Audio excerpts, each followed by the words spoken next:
Mukhang hindi kontento ang kampo ng Hapon sa pinakitang performance ng ating kababayan na tubong Pulumulok Cotabato del Sur, ang ating Oriental and Pacific Boxing Federation Bantamweight Champion na si Froilan Saludar o mas kilala sa bansag na The Sniper.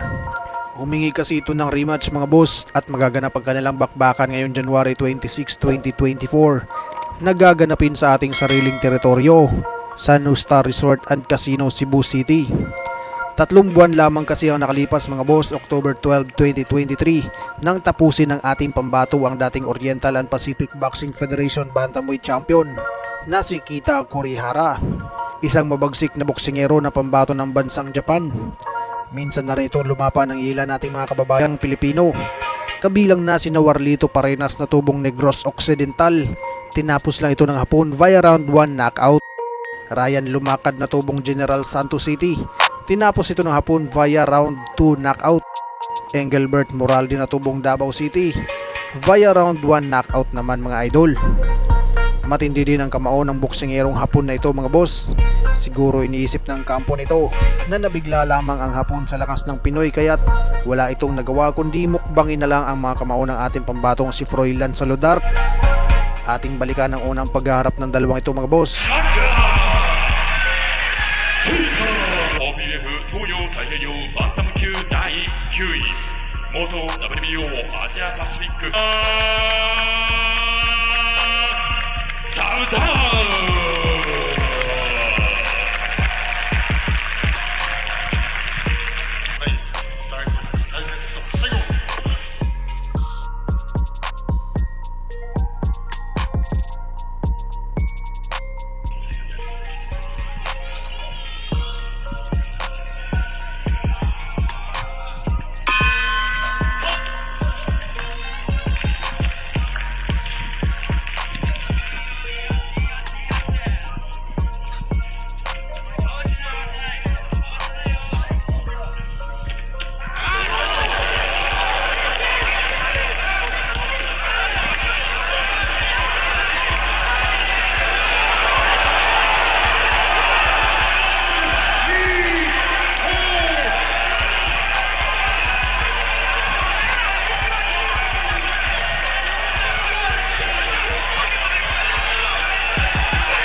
ベデルタープレゼンツプレジャーボクシングプロモーション4 OPBF 東洋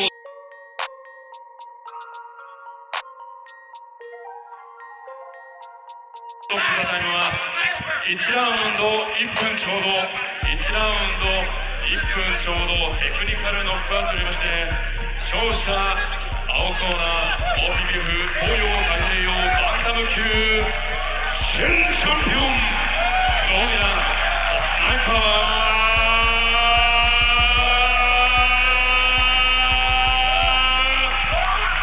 サウダー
Hanggang dito na lang muna ang ating video ngayon mga idol. Kaya kung ngayon ka palang napadpad sa ating munting channel, mas maganda kung nakasubscribe ka na para lagi kang manotify sa ating mga bagong uploads. Maraming salamat sa inyong walang sawang suporta. Mabuhay, ingat po, and God bless!